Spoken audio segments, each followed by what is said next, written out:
जी अस्सलाम वालेकुम ګرانو مینوالو تاسو اغا نیوز نتورک ګورئ زم تاسو ورور تاسو مرګره سید خان مرګرو لکه څنګه تاسو ته پته ده چې موجوده وخت کې د پښتنو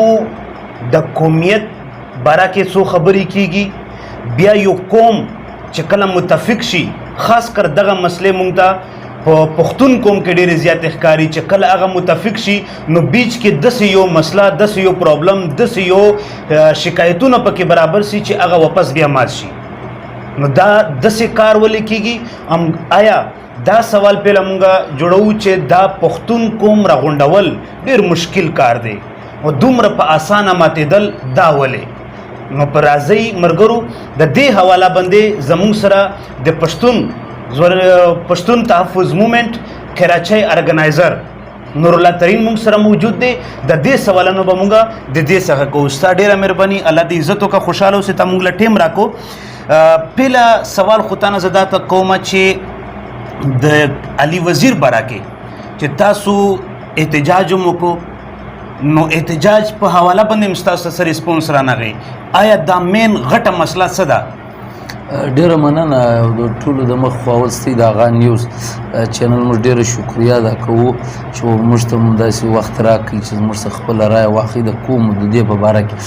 اوله خبره د علي وزیر ده علي وزیر په دې کې شک نشته چې علي وزیر یا د علي وزیر کورنۍ د قام دپاره د وطن دپاره د دې پښتو دپاره چې څو قربانۍ ورکړي دي دا د هیڅ چا سم پټ نه دي بیا د د اوس د گرفتاری په حواله یا د پی ټی ایم کم لایحه عمل بلکې زه به دا وایم پی ټی ایم نه ټول پښتون کام کم از کم که پر دا یوه خبره متفقه دی چې پر علي وزیر باندې که د هر فکر د هر سوچ د هر سیاسي ګوند مذهبي ګوند سره تعلق لري خو چې ځان ته پښتون وایي هغه په علي وزیر خفه دی علي وزیر په کراچي کې د 6 دسمبر 2020 د جلسې یو داسې اف آی آر کې دی اریسټ سو ورسره د کراچي نور لس ملګري چې په هغه کې د تقریر دغه یوه خبره جج نوټ کړه چې تا دا یوه ټپه ویلې ده چې مورې لنډۍ توپک مې راکړه زما وطن ته پنجابیان راغلي دي نه دا خبره دومره هایلایټ شوله چې یعنې دوی پر دې یوې نقطې باندې علي وزیر دا نیمه میاشته په جیل کې دی اوس سوال دا پیدا کیږي چې قانوني طور چې جلسه څوک ارګنایز کړي کیس تقریبا چې په جلسه کې د ریاست یا د ادارو یا د ملک خلاف خبرې وسی یا بل د اشتعال انګیزي وسی اف آی آر راځي قانوني طور پر هغه سړي باندې چې چا د جلسه ارګنایز کړي نو دا جلسه موږ ارګنایز کړې وه د کراچي پی ټی ایم بیا د علي وزیر سره په دې اف آی آر کې د 10 ملګري نور هم اریسټ شو دا 10 ملګرو ته په 2.5 میاشتې کې دننه ضمانت ورکول سو هغه ټي سي عدالت ورکړي خصوصي عدالت د علي وزیر ضمانت یې ریجکټ کړي بیا موږ ولاړو هاي کورټ کورټ دا کیس اورېدی بیا فیصله محفوظه که په دې کې 3.5 میاشتې ووتې بیا هغه ریجکټ کړي بیا د دې بعد موږ ولاړو سپریم کورټ کې معاپیل کړی دی اوس هم زما خیال 1-2 تاریخه سوي دي چې پر دې باندې بیس سوی دي اوس په دې مابین کې اهمه خبره دا رااله چې داسې یو میټینګ و چې په هغه کې ارمي ناسته وه خصوصا چیف اف ارمي سټاف په دې کې پارلمنټریان ناستو په دې کې بلاول بټو داسې خبره و چیف اف ارمي سټاف ته کړې وه چې علي وزیر په کار دی چې بالا خوشي سي نو د ده تر خوله داسې خبره وتلې وه چې علي وزیر دې معافي واخلي موږ بې ایله کړو آیا د قوم څخه یا زما څخه نه د فوجو سره نو دا بیا یو میټینګ وسو چې نیشنل سکیورټي کونسل میټینګ وسو چې په هغه کې بلاول بټو زرداري د ده څه دا ریکویسټ کړی و چې سر علي وزیر په کار دی چې بالا خوش سي نو ده په جواب کې دا ورته ویلي چې علي وزیر دې معافي واخلي آیا د قوم څخه یا د فوجو سره نو دا اوس سوال دا پیدا سو که نه په دې کې اوس د ده دا خبرې څه د عدالتو ته کوم چې سوال ودرېدی عدالتونه څه وایي دا حکومت څه وایي په دې کې پیپلز پارټي څه دریځ لري چې په خپله ګوره په دې کې موږ دا یوه خبره ډېره واضح کړو د علي وزیر د کیس په حواله چې پیپلز پارټي هم په دې کې دوه کیله د موږ سره کوي. یو طرف په دې اف آی آر کې چې 7 نیټې خصوصا لګیږي په کم اف آی آر کې قانوندانان دا وایي چې دا به د صوبایي یا د مرکزي ګورنمنټ په خوښه دا شی دی د منظوري ورکوي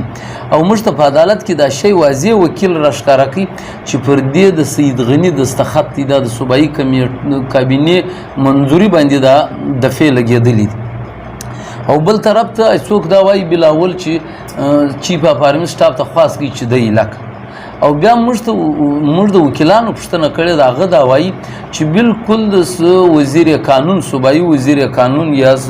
سره دا اختیار سته ثوابدي دي اختیارات ورسره سته چې دا غټې دفعې دی اخیستلی سي واپس دا بالکل دی دا دفعې اخیستلی سي. خو خیر موږ به خپلې خبرې ستا سوال له به راسو چې د علي وزیر دپاره د اولې ورځې څه ونیسې تر ننه پورې پی ټي ایم لګیا دی هغه خپل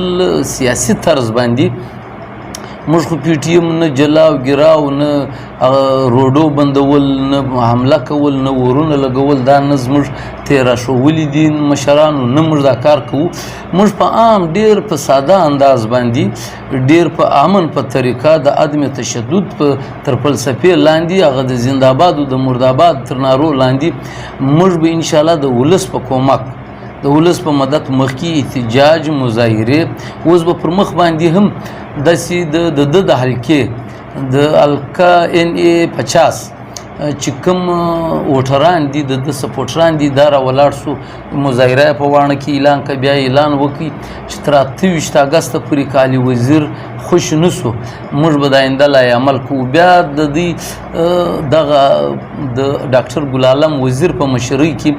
بیا دغه کمیټۍ راولاړه سوه تقریبا چې په پاکستان کې څه پښتانه ګوندونه دي څه پښتانه مشران دي د ګردو سره ملاقات وکړي لیدنه وکړه په دغه حواله باندې چې د علي وزیر په حواله پکار دی چې موږ پښتون قوم یو متفقه لای عمل جوړ نو د ګرد سره مذاکره لیدنه کتنه وسوله اوس به موږ د دوی په انتظار ناست یو چې دوی کومه فیصله کوي او انشاءالله چې هره فیصله یې وکړه په دې کې 2 تجویز دي چې په هغه کې د اسلام آباد و خواته لانګ مارچ هم دی په هغه کې په کراچي کې مستقل درنک شنول هم دی. نو انشاءالله در علي وزیر دپاره به پی ټي ایم ټول پښتانه بالخصوص پی ټي ایم تر هر حده پورې ځي خو دغه غیر عیني غیر قانوني چې د کښېنولی دي د ده دپاره به موږ هرې هلې ځلې کوو. جی تا یو خبر وکړه چې بی لکه د ان 50 چې کوم خلک دي د علي وزیر وټران دي د یغ مینوال دي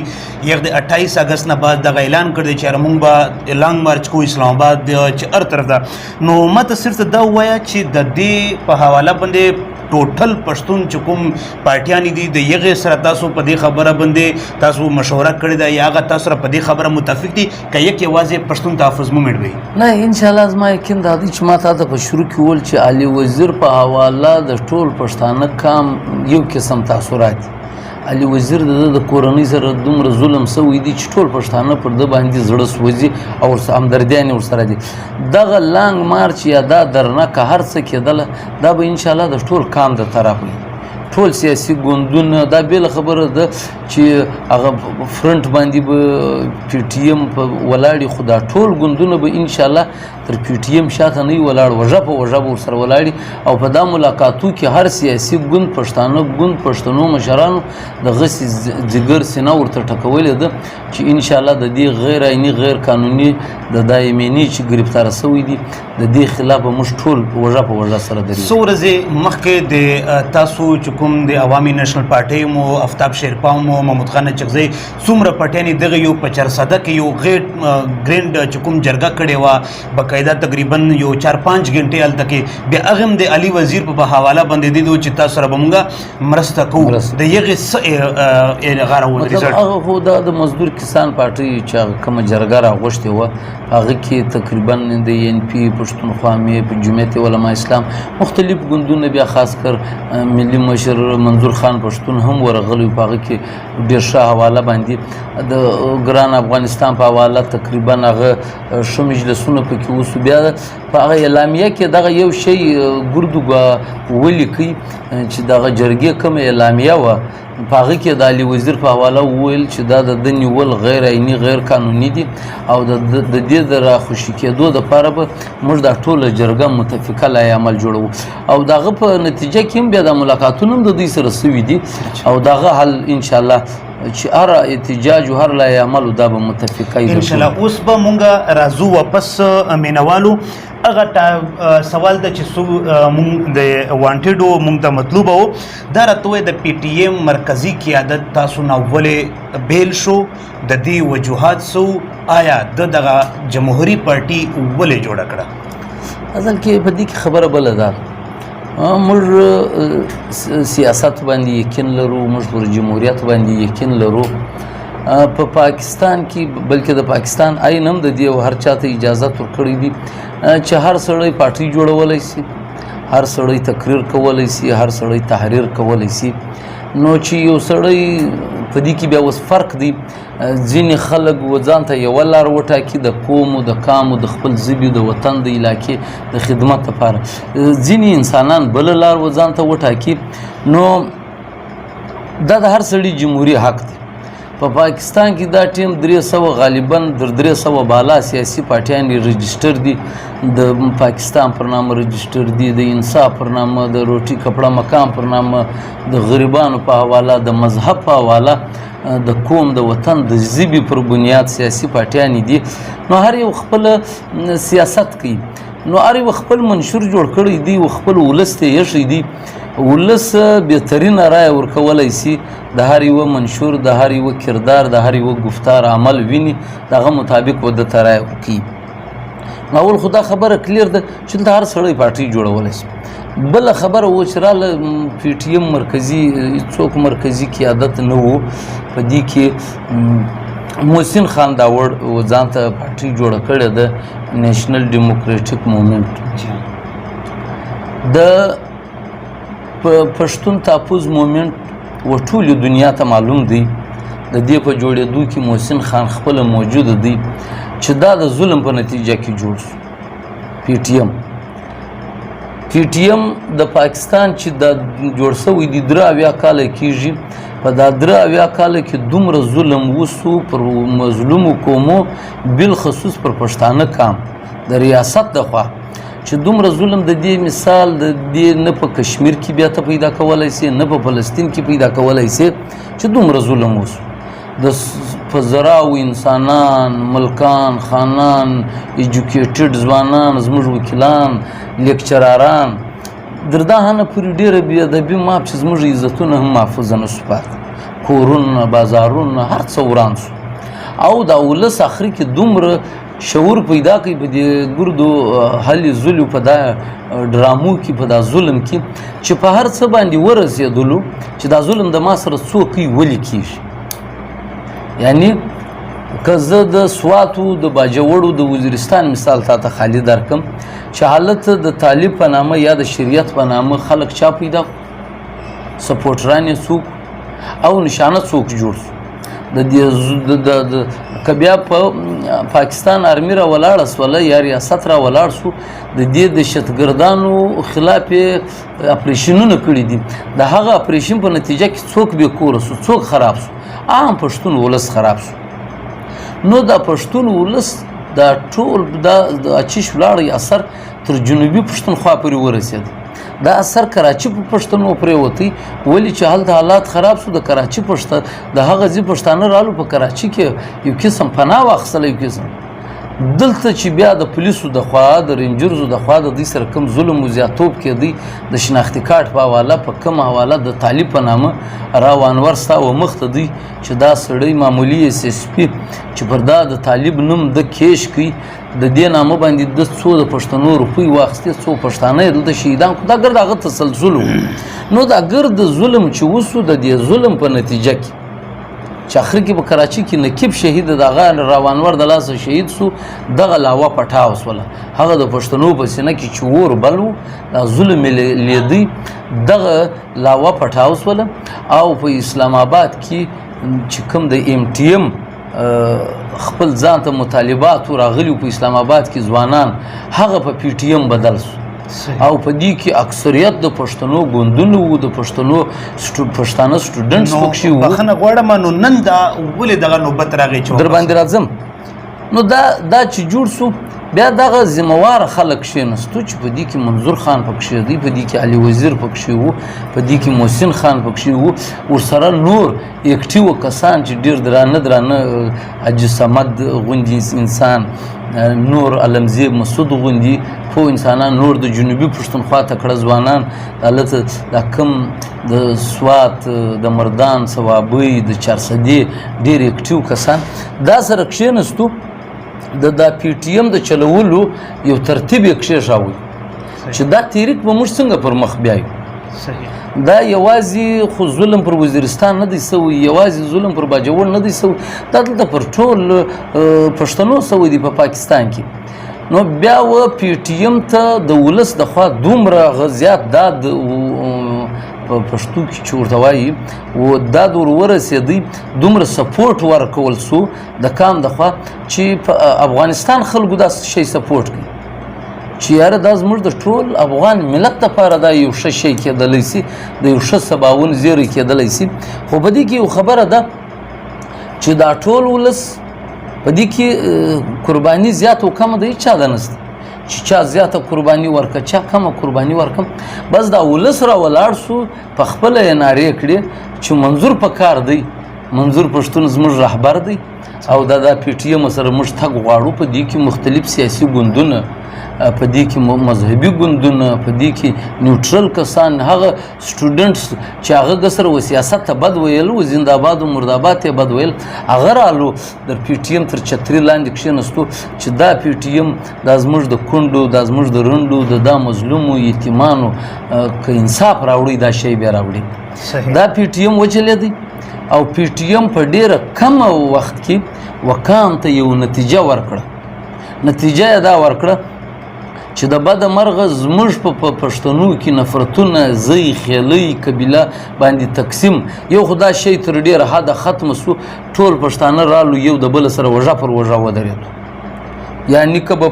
پخوا زه به مثال دا درکم چې د دې نه مخکې پی ټی ایم د جوړېدو نه مخکې د علي وزیر د کوره 12 جنازې تللي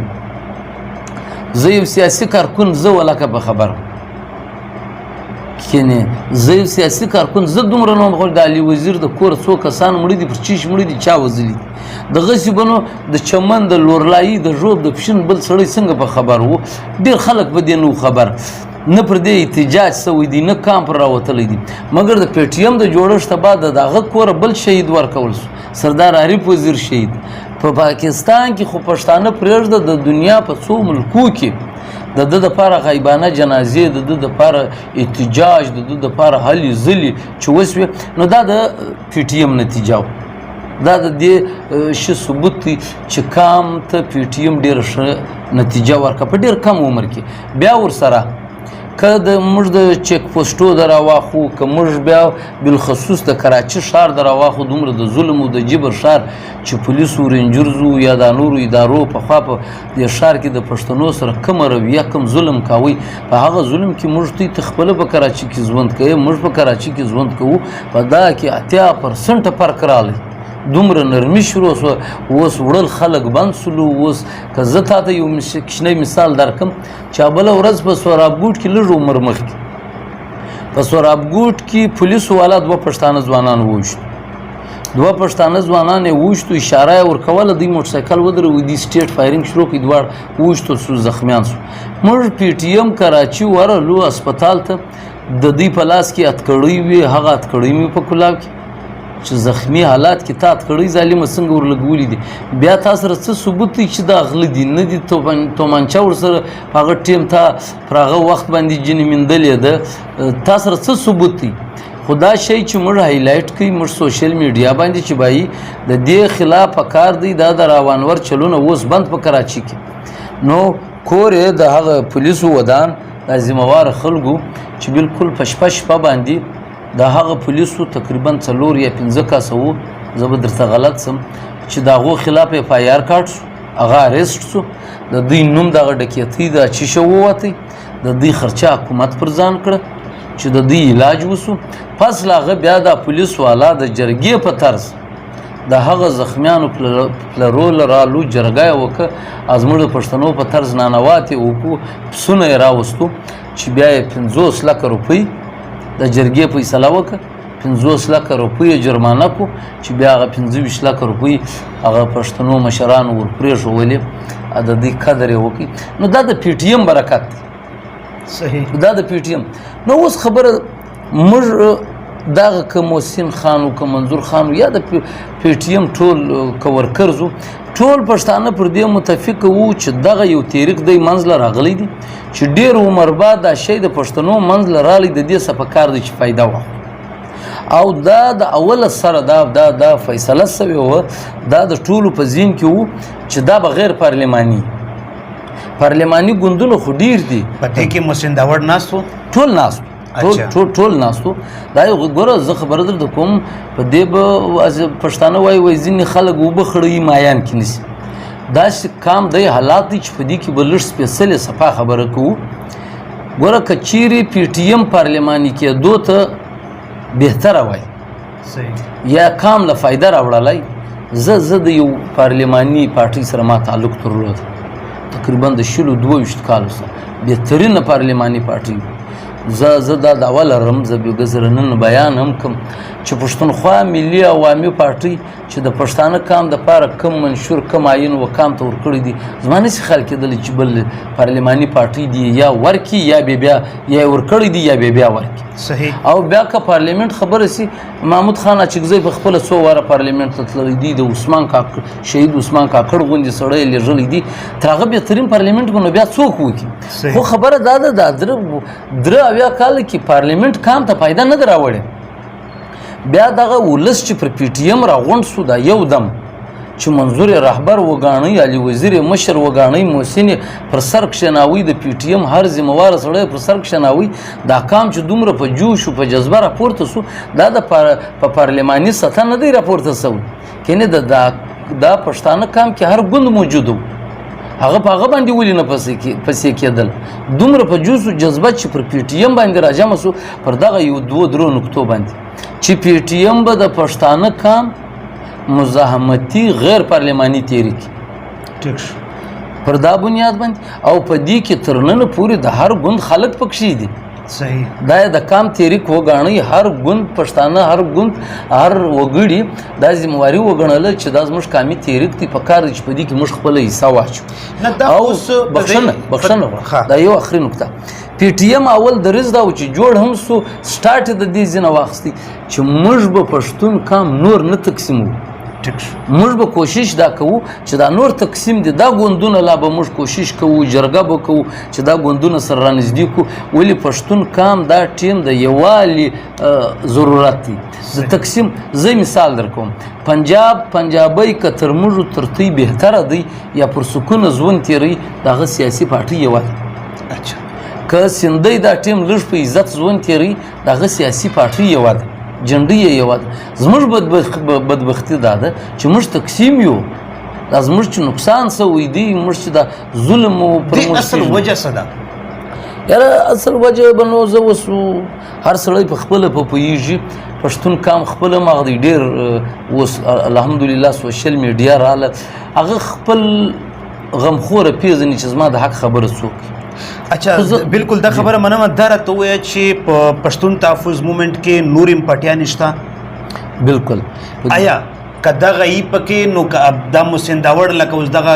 بیان ورکړو چې بھئی پښتون تحفظ مومنټ نه یو څوک نشي استلی، زه اوس هم دی غړم. اگر که دا تاسو سپورټ کوي په دې خپل ډیموکریټک مومنټ باندې، نو تاسو له قبوله ده؟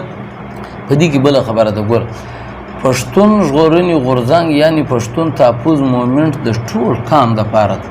دا د ټول کام مشترکه تحریک دی. اچھا په دې کې که مذهبي خلک دي، که تبلیغیان دي، که سیاسي نیشنلیسټ خلک دي، که د بل فکر خلک دي چې په نام پښتون یي یا په پښتو په خپله ژبه په کام خوا بدیږي، هغه به دې تحریک هم سپورټران دي هم همدردان دي. زه به په دې ځای موقع باندې دا یوه خبره درته وکړم، انشاءالله زه به غلط نه یم. پښتون تحفظ مومنټ چې څو خاموش حمایت چې څو لري په ولس کې، زما خیال په دنیا کې به یو تحریک یوه سیاسي پارټۍ دومره خاموش حمایت نه لري په ولس کې چې په زړونو کې څو مینه څو محبت په ولس کې دی لکه پی ټي ایم. اوس خبره دا راځي نه موږ محسن داوړ د دې شي منع کوو چې ته زموږ حمایت ولې کوې، نه موږ بل څوک منع کوو. دا د ټول کام مشترکه تحریک دی. خو یوه خبره ده، دا ډېره واضح ده، نور سیاسي ګوندونه شته. نیشنل ډیموکریټک مومنټ هم ځان ته اوس یو ګوند جوړ شو، د خپل منشور لري، خپل دنیا وکاتي چې کم فکر کم منشور دی لري، په کم بنیاد باندې دی سیاست کوي. د اوس چې دی خپل ګوند اعلان کوي، د دې بعد د قول فعل د یوه عمل د یوه تقریر د دې پی ټي ایم سره هیڅ تعلق نشته.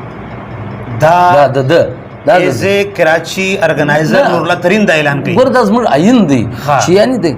دغه یو یعنی د مقصد دا دی چې اگر پښتون غورزنګ بیا چرته جلسه کوي په سټیج باندې به محسن داوړ ناست نه نه ولې ګور دا یا دا موږ نه و چې کتن موږ وایو دی چې یو بیان ورکوي، دی چې یو پالیسی جوړوي، دی چې یو خبره کوي. دا د پښتون تحفظ مومنټ بیانیه نه ده. بیانیه د پښتون تحفظ مومنټ هغه بیانیه ده چې پښتون تحفظ مومنټ خپل ذموار لري، خپل ادارې لري. هغه سړی اوس بیا زه په دای څو ورځې کې تقریبا د ټولو ضلعو د ټول پاکستان د ضلعو د تحصیلو ممبرشپ مکمله سو، اوس د تنظیم سازی مرحله را روانه ده. باقاعده زموږ خپلې هر ادارې جوړیږي، د صوبې کوارډینیټران، صوبایي کمیټۍ، مرکزي کمیټۍ به جوړیږي، د پی ټي جوړیږي. هغه ادارې به فیصله کوي، هغه به د پی ټي ایم بیانوي. نو دغه موږ یوه کلیر خبره کوو چې د این ډي ایم، د این پی،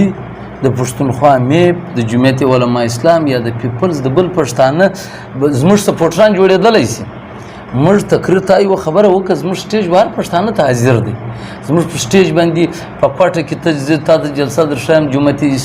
نظریاتي زموږ پر سټیج تقریر کړی دی، جمعیت علما اسلام کړی دی، این پی، پښتونخوا میپ، د پیپلز پارټۍ فرحت الله بابر تقریبا اکثره جلسو کې موږ له راځي. نو سټیج د هیچا منع نه دی. البته دا یوه خبره زه بیرته بیا تکراروم چې د پی ټي ایم بیانیه به د پی ټي ایم د دغه ذموارانو خلکو ذمواري ده. دا د پی ټي ایم بیانیه ده، د دې څخه هټ کر د بل یوه سړي نه پی ټي ایم ذمواره دی، د هغو خپل ګوندونه دي. خو چې د محسن داوړ او د پښتون تحفظ مومنټ سربراه منظور احمد پښتون د دې مخکې څه اختلافات منځ کې چلیدل، آیا دا نقصان دومره غټ دی ته ورسېدو؟ دا د وجوهات څه دي؟ یو اختلاف نشته، اختلاف نشته. نه د پی ټي ایم دومره زوړ تحریک دی چې د دې 13 کاله کېږي دې کار یو ځای کړی دی. اختلاف مین خبره دا د پی ټي ایم یو آیین جوړ کړي چې پر هغه باندې د پی ټي ایم دغه وخت چې کومه مرکزي کمیټۍ وه ټول پر دې متفقه سو، دا کوم آیین یې وکام ته ورکړ چې په هغه کې پر سر لیکلي دي چې پښتون ژغورنې غورځنګ د پښتانه کام مزاحمتي غیر پارلماني تحریک دی. دا په سر کې اوله لیکلی دی چې آیین کاپۍ ته راواخې، دا پر سر لیکلی دی. په دې کې تقریبا کال یو نیم پر دې بحثونه وسو، پر دې باندې میټینګونه وسو. زموږ چې بار کوم په یورپ کې زموږ ملګري ناست دي، په امریکا کې ناست دي، په عربو کې ناست دي، یا دلې چې زموږ کوم ملګري وو، دا بیخي په درزنو میټینګونه وسو پر دې باندې چې پارلماني ځینې ملګرو به ویلي چې پارلماني، ځینې به ویلي غیر پارلماني. خو خبره دا ده په دا میټینګو کې چې چا پی ټي ایم پارلماني کاوی، د هغو دلیل دومره مضبوطه نه و چې دا ملګري غونډ په دې قانع کړي وای. داسې دلیل وضاحت نه و. هغه چې غیر پارلماني یې غوښتي، د هغو دلیل مضبوطه و. دا ټوله کمیټۍ یې په دې قانع کړه او ورسره زموږ چې کوم ګوندو زموږ حمایت کاوی د پښتنو، د هغو دغه اچی شو چې دا په کار دی چې دا د ګردو پر سر دا تحریک د ګردو مشترکه شی دی، دا یو پریشر ګروپ دی چې د دې قام دپاره د دې ولس دپاره مشترکه شی، دا غیر پارلماني. نو پی ټي ایم بیا فاینلي میټینګ چې کله وسلو، په هغه کې دغه آیین چې فاینل سو، په دې کې محسن خان په خپله ناست، عبدالله ننګیال ناست، نور ملګري ناست چې دا په اتفاق رایه باندې دغه آیین منظوره سو. په اتفاقي رایه او هغه ویډیو موجوده ده کې څوک غواړي موږ به ورکو چې منظور خان بیا رالی دي ټول څوک څنګ ته څوک لاندې څوک بالا پر یو ځای ولاړ پر لایو ویډیو منظور وکام وطن ته مبارکي ورکړه چې الحمدلله نن په اتفاقي رایه سره پی ټي ایم و دې شي باندې هغه نتیجه ته ورسېدی چې وکام ته یو ښایسته عین ورکړي او په دې آهین کې ما در بیان کړو چې لومړۍ نکته لیکلې ده چې دا د پښتانه کام مزاحمتي غیر پارلماني تحریک دی پر دې د دوی دستخط موجوده دی اوس یو سړی د دې سرغړونه کوي د دې څه ځي بله لار ځان ته ګوري پارلماني لار ګوري په دې کې د پی ټي ایم د منظور قصور نه دی دا د هغه خپل ذاتي کار دی نو موږ په چا پسې نه بد رد وایو په دې حواله باندې خو خبره دا ده یوه مختصره خبره چې دا ټیم پر داسې موقع باندې ځان ته بله لار کتل کوم مزید تقسیمول زما اندازه دا ده چې کام له ګټه نشي راتلی زه خالي دوې خبرې په دې کې اضافه کوم د پښتانه کام که چیرې په پارلیمنټ کې ګټه وایي موږ ته دې خلک راوښیي د 83 کالو څخه زموږ پښتانه نمایندګان ځي پارلیمنټ له موږ ته دې ګټه راوښیي چې ورځ تېرېږي د پښتانه حالات نور خرابېږي نورې بربادۍ راځي دا پارلیمنټ بیا د بي ماپ موږ په پاکستان کې اوس یو قسم توایف جوړ شوی دی د ریاستي ادارو اوس زه یوه خبره درته کوم په بخښنه موږ پښتانه جنوبي پښتونخوا 12 ضلعې دي خیبر پښتونخوا ټوله د کراچي پښتانه موږ چې ټول د یوې جنډۍ د یوې پارټۍ لاندې ودرېږو دغه محسن مشر کو پارلماني پارټۍ جوړه کو په دې کې مولانا فضل الرحمن جمعیت نظریاتي جمعیت اسلامي پښتانه د پښتونخوا ان پی که په سیاست کوي کې نه کوي چې دا ټول پښتانه راشي ټول محسن د مخه کې دا د په ان ډي ام کې شرکت وکړي دی پارلمان موږ به څو سیټه وګټو ستا په خیال موږ در 15 سیټه ته هم موږ نسو رسېدی آیا په پارلیمنټ کې هلته ته په عین کې بدلون راوستلو دپاره تا ته څو اکثریت پکار دی نو چې موږ له پارلیمنټ څخه ګټه راوړی نیسي بیا زه یو بله مثال در کوم هلته سیسټم دی جوړ دی چې مسلم لیگ تیر ځل په 2014 کې انتخابات وسو ساده اکثریت په مرکز کې واخیست د پنجاب اسمبلی ټوله وګټله په صوبه پښتون بلوچ صوبه کې دی په مشترکه حکومت جوړ کړي مګر د هغه باوجود د ریاستي ادارو لاس تړلی تر وزیر اعظم هاوس راوایست جیل د وزیر اعظم خپل حکومت ځان نسی بچاولی پارلیمنټ تر دغه ځای را رسېدلی بخښنه غواړم دا هغه پارلیمنټ دی چې په وزیرستان کې اپریشن اجازت دا پارلیمنټ ورکړي نیشنل اکشن پلان چې جوړېدی خصوصي عدالتو اجازت دغه پارلیمنټ ورکړي دا پارلیمنټ خو یرغماله دی اصول پرست خلک ډیر کم دي هغه بدلون نشي راوستی چې تر څو پورې پښتون کام او بله خبره دا ټیم بخښنه غواړم پښتون کام دا پارلیمنټ دا آزاد قومو شی دی پښتون کام دا ټیم نه و باجري ته ضرورت لري نه و ټینکۍ ته نه ټرانسفارمر ته نه انجینیرینګ کالج ته نه د دې شي ضرورت شته خو خبره ده پر موږ دی ژوند راغلی دی د نورو نمایندګان چې خپلو قومو له ورسي هغه خاص ځینې کوي چې ما ته انجینیرینګ کالج راکړه پښتانه د اخري خبره درته کوم پښتون کام چې خپل نماینده ورسي دی ورته ما ژوندی پرېږده موږ ته عزت خالي راکړي چې په عزت ژوند تیر کو نور موږ شی نه غواړو زما د کام حالات دلته دردا ځای راغلی دې کې زه د ستا په دې خبرو کې ما 2-3 سوالونه واخیستل یو چې تا وویل چې په دې موجوده وخت کې دې له د پارټي جوړول پکار نه وه ٹھیک شو په دې کې اکثریت خلک برای راست یو وزیر مملکت هغه الزام لګوي چې بھئی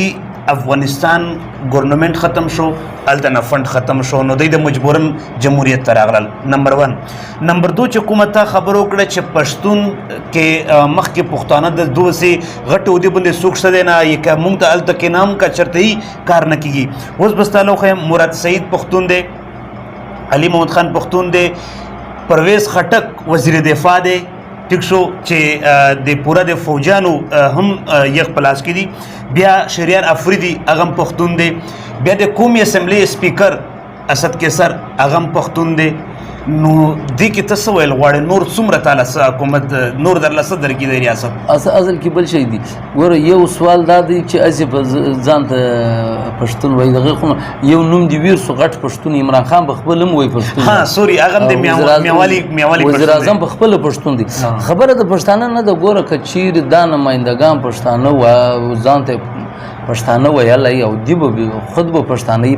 مګر پښتون هغه دی چې کار د پښتانه کوي صحیح چې پر پښتانه کام نو شریار افریدي دا خبره وکړه چې راشي زه غاړه در کوم ګوره غاړه ته مطلب هر چاته چې ورکوي هغه د غاړه ورکړي د غاړې ضرورت دا ټیم و خلکو ته نسته دا ټیم په عمل او په کردار ته ثابتوي به زما یمینې په جیل کې ناست دي اتمه نمه میاشته چیف اف آرمي سټاف وایي معافي دې واخلي په دې ګرد نومونو چې تا واخیستو بشمول وزیر اعظم یو سره اکشن راغلی چې چیف صاحب دا ته څه وایي د چیش مافي واخلي د چا نه واخلي پر چیش یې واخلي کوم هغه غلطه خبره یې کړې ده چې د عینو دکان تر دې سختې خبرې خو عمران خان د پوج په باره کې کړي دي اصل کې خبره دا ده خبره د هغه نه ده چې هغه پښتون هغه نه پښتون په دې ملک کې چې د ریاست دپاره د ریاست په وکي کې ته وکي وکړې ستا دپاره هر څه ستا که دې ودی ته دا وویل چې دا ته غلط کار کوې بیا ته غدار هم یې بیا ته هر څه یې اوس زه خبره درته کوم اخري دغه علي وزیر د سار خالي مازې مسکاسې ودې خاندي دا ادارو ته چې زه پارلیمنت ته را روان ورتګ غواړم سار سار یې لکوي سار سار یې لکوي خبره دا ده چې زموږ د کام دا ټیم ډیر زیر سوی دی ډیر برباد سوی دی افغانستان کې څه حال دی ته ویني زموږ کام دا ټیم مزید د تقسیمېدو برداشت نه لري دا ټیم په پښتانه کام کې د یووالي سخت ضرورت دی انتهایی د یووالي ضرورت چې د ټول فکر د ټولو ګوندو خلک کم از کم پر دا یوه نقطه یوسي چې پښتانه کام ته ژوندون غواړو او در دې بهترین پلیټفارم بل نسته نو ته ماته دا ووایه چې تا د پی ټي ایم پارلیمنت ته ولې تلل نه غواړي دې وجه څه ده یار ګور یو موږ په خپل مخ کې بس کې دوه درې نقطې داسې بیان کې ما درته ویل چې 80 کاله کېږي پښتون ولس په خپله دا شی جج کوي ویې کاتی چې په 80 کاله کې ما ته پارلیمنت څه راکړو د پارلماني نظام دلته پارلماني نظام یرغماله دی دلته ستا وزیر اعظم یرغماله دی ما د مسلم لیگ حواله درکړه د دې څخه مخکې حکومتونه یوه حکومت هم خپل وخت نه دی پوره کړی کې پوره کړی دی هغه حکومت پوره کړی دی کوم چې د اسټبلیشمنټ یا د ادارو په خوله راغلی نو پی ټي ایم څومره ټیم وشو څه دی درې کاله کېږي چې پی ټي ایم جوړ سوی دی په دا 3 کاله کې چې و پښتانه کام ته کم شعور کم ژبه د ورکړی دی کم اسانتیا چې په دا 3 کاله کې پی ټي ایم خپل کام ته ورکړي دي په 80 کاله کې پارلیمنت نه دی ورکړي و کام ته او دا کام ځکه دا غوښتنه کوي پر دا پی ټي ایم ځکه میین دی چې زما د خلاصون لار دغه تحریک ده بله لار نسته که پارلیمنت وای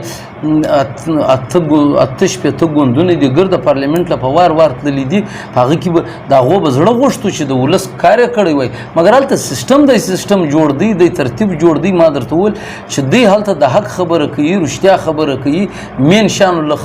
لاس وروړي پر دوی به بیا لکه علي وزیر نه میاشتې به کېږي په جیل کې به ناست یا لکه نواز شریف بیا به ځې د ملکه به بار وځي نو موږ چیک پوسټونه پر پښتنو ظلم کېدی زه خپله د کوټې سره تعلق لرم د څو چیک پوسټ وو چې پر لیند به ګاډیانې ولاړې وې 3 غنټې دغسې په وزیرستان کې دغسې په سوات کې د پی ټي ایم د راتګه بعد د جوړښته بعد پر دغه چیک پوسټو به پخوا ډنډې وې زموږ ځوانان به عزته کول کام پکړو کړي به وي قسم بچان به ورسره وو بیماران به ورسره وو مګر د پی ټي ایم د جوړښته بعد پر هغه چیک پوسټو جوسان وو دا شان ور تقسیمېدل او که کام نور انشاءالله د غي په اتفاق سو زما یقین دی چې په اتفاق وي انشاءالله بیا به د جوسان کورته وپښتو بالکل ډیره مهرباني صرف د اخري یو دا سوال کول غواړم چې بالکل ډیر کم جواب راکا ورکوټ شاندا چې د کراچۍ نه عوامي یہ نیشنل ډیموکراټک موومنٹ چې کومه ده دې کې تقریبا څومره د کراچۍ خلک پکې شمولیت کړی دی د پی ټی ایم په معنا خو زما په نظر نه راځي چې شرکت یې کړی چې کوم زموږ د پی ټی ایم ذمهواره خلک دي یا په دا 3 کاله کې پی ټی ایم په کراچي کې ارګنایز کړی دي قربانۍ وهل ټکول یې پر ځان وړي دي ما خدای سړی نه دی لیدلی چې هغه په نیشنل ډیموکریټک مومنټ کې یا اعلان کوي یا کړی دي بیا ورسره یو کس دوه دی هغه د محسن خان ذاتی د ډیره وخت شناخته دي هغه شاهد د دې سره تعلق ولري حالانکه پی ټی ایم ځوانان دلته چې په کراچي کې دا دومره په مجبورۍ کې پی ټی ایم کوي هغه په دا فکر کوي چې ما درته ویل چې د پښتون تحفظ مومنټ دغه بیانیه چې غیر پارلماني ده او په کام کې اتفاق راولي بالکل ډیره مهرباني اخري ته محسن داوړ له څه پیغام ورکول غواړي نه محسن داوړ نه موږ کام له پیغام ورکول غواړو چې کام ډیر در په در دی ډیر بل د زیارت کې تاسو وینئ په زیارت کې جنازې پرتې دي نن لسمه ورځ د درنې شروع دي ستا د لیویز والا سرکاري خلک افسوس خبره ده د کام حالات د سرکاري خلک وشتل سوي دي کام پر زاړي سرکار ورک دي خپل د ریاستي خلک دي دا سرکار ورک دی هغه ته هم انصاف موږ غواړو د سرکار خلکو ته علي وزیر په جیل کې دی پر یو بیا غوبل شروع کیږي د مذهبي خلکو د قومپرستو خلکو په مابین کې نفرتونه پر موږ کام باندې دا ذمهواري جوړیږي چې د هر قسم نفرت د هر قسم سبالاتر د کام د یووالي دپاره دغه پی ټی ایم سپورټ کې ډېر عمر بعد پښتانه کام منځله یو شی راغلی دی په کار دی چې دا نو خراب ډېره مهرباني دا زموږ سره نور الله ترین د کراچۍ ارګنایزر د پښتون تحفظ مومنټ سره تعلق لري مرګرو د چې کومې مونږ په ذهن کې سوالو یقینا هغه به هم ستاسو هم سوالو مونږ د ټول سوالونه وکړل د مونږ ته ډېر په تسلي بخش سره مونږ له جواب راکړو نور دغه ویډیو تاسو یقینا تاسو به خوښه شوي وي تاسو مخکې شیر کړئ لایک یې کړئ او کمنټس راوکړئ ما ته اجازت راکړئ کیمرامین د حذیفه سره سعید خان اغا نیوز کراچۍ